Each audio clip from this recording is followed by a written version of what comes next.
name's Chris Bladdies, Billings, Montana. You got Mike Hutchinson on running the camera. We're Montana Glass and Shower Door, and today I'm gonna go over and show you how we cut down curved laminated glass. I've done a few YouTube videos before, and this will be another one that we can do. And again, my efforts are to try to entice or teach other people. You know, so that we're not sending me all the stuff. That there's other guys around the country that can do it, but I think they're afraid to try it a lot of times because the success rate for most people is pretty nil.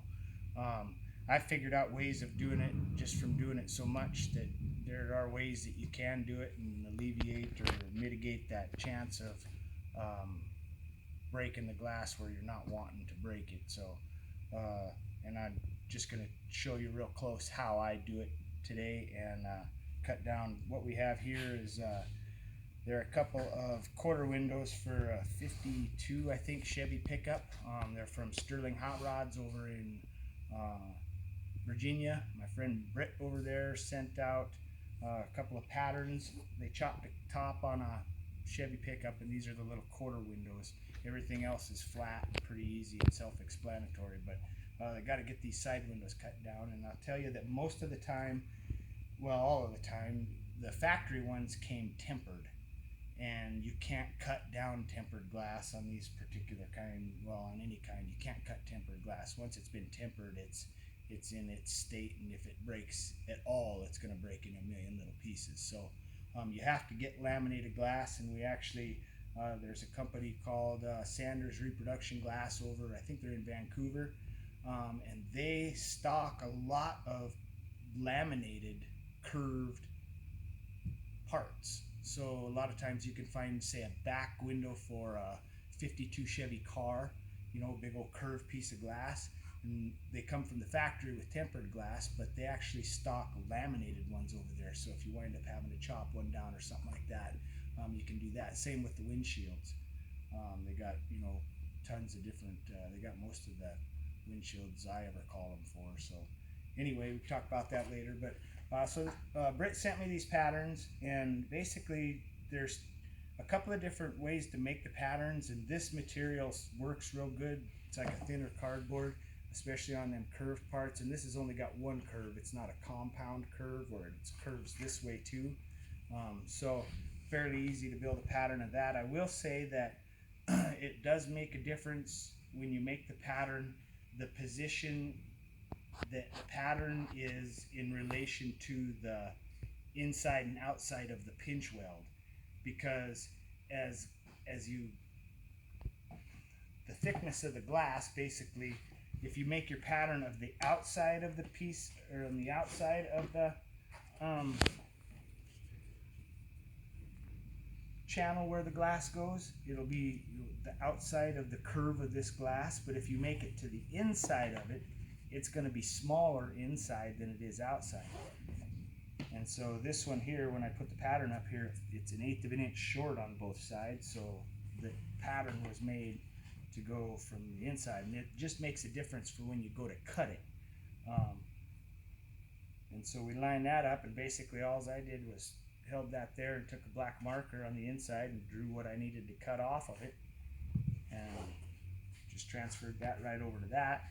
And then we'll take our tools and cut that excess off, and then run it through the grinder and get the edges nice, and send them back to Virginia, and he'll be able to install them. So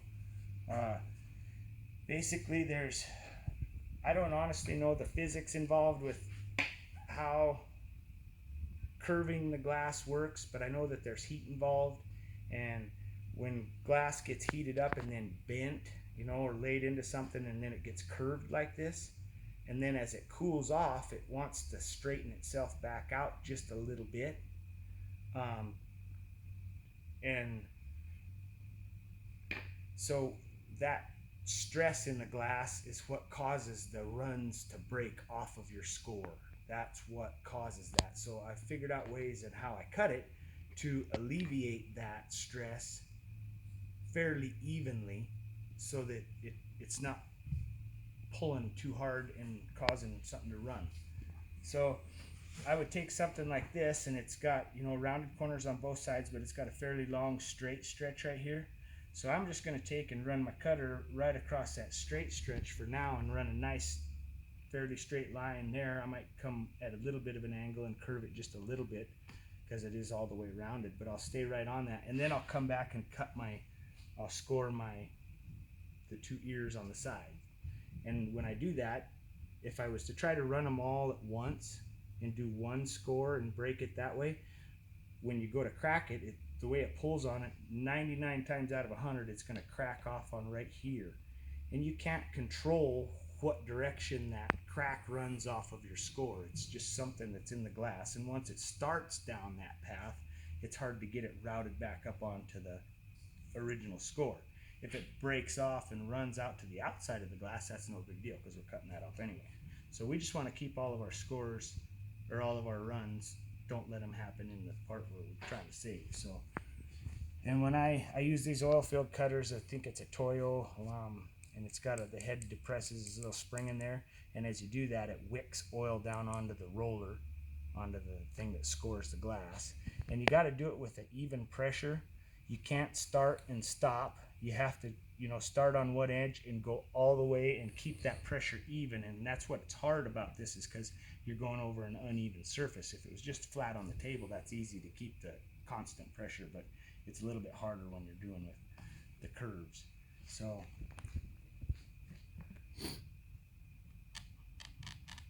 and I'm listening for that sound.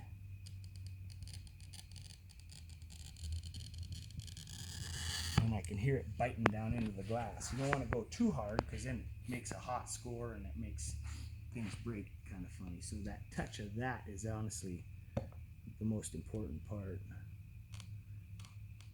And I will say that I start by cutting the outside piece of glass first.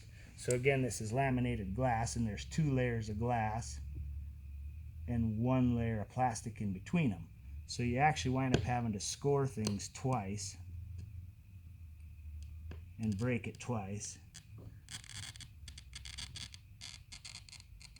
going over the exact same lines. So these are my run pliers, and they got a little drop jaw on them there that that's what you use for tapping the glass, and we're gonna break that now. It's scored. Now we're gonna try to follow that break with our tapping. And so I'm gonna come in here on the side, and again I'm gonna start off here over on this end.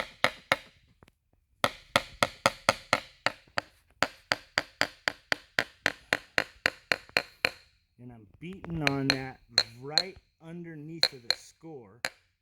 And see, it just runs. And see, that one ran out here a little bit, but I'm aiming for over here.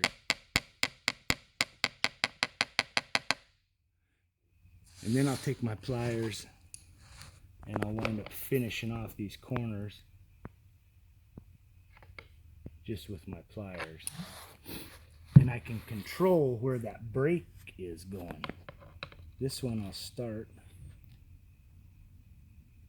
You can watch that open up like that.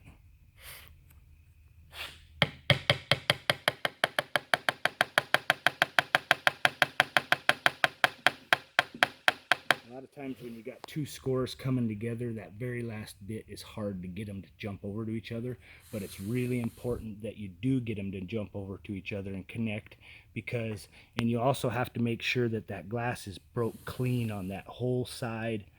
The whole piece of glass is broke all the way through, and I'll explain why here. I still got a little tiny bit right there that I'm trying to get.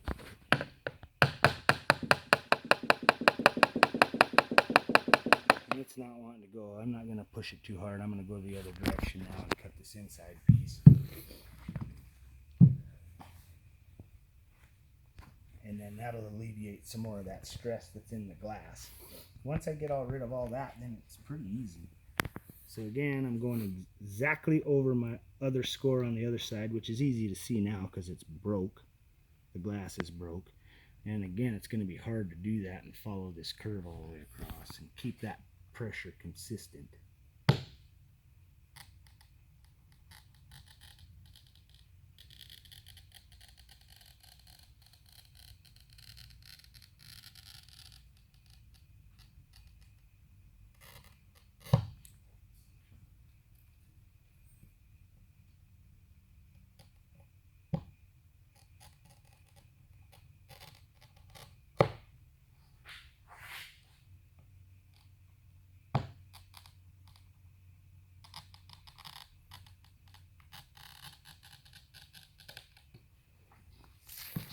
So I connected my scores, and now I come here.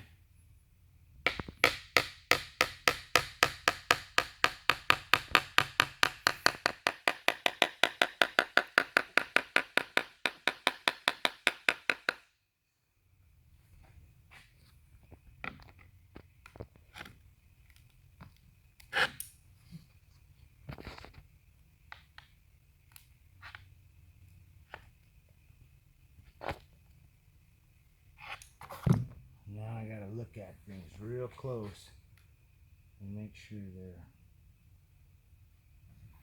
all busted clean. And then we're gonna put fire to it and heat that up enough to warm that lamination in between the two pieces up enough to where we can spread it apart a little bit, enough to get a razor blade in there to finish cutting it.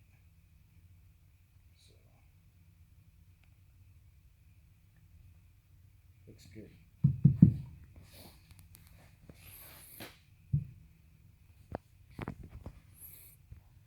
So we take Glassman special sauce, which is denatured alcohol in our fancy container with a little hole popped in it, and we want to lay a decent layer of it in here, and then we'll light it on fire and use that heat to warm it up. You can dunk it in a thing of hot water or something and leave it there for a minute if you have that. That works good too. It's just more of a pain in the butt for me, but so.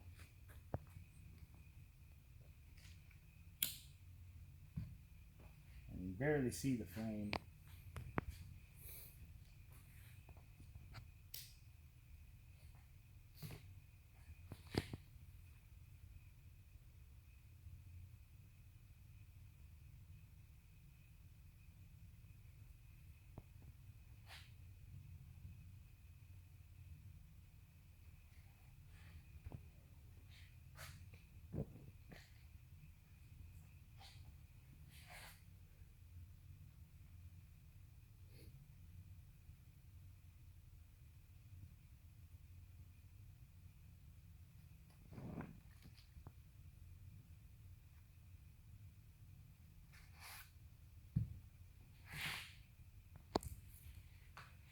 Do that kind of a couple of times and it starts to warm it up. You don't want to get it too hot.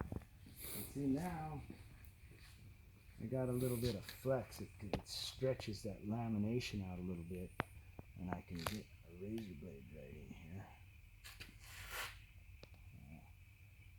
here. And just cut it.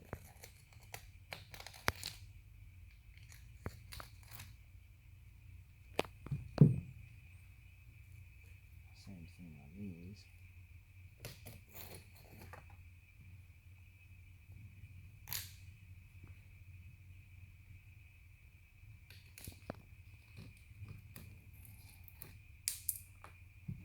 And there you go. And then, like I said, we just run it through the grinder a little bit and clean off these tips and make a nice edge out of it again. And then we stick it in the box and send it back. So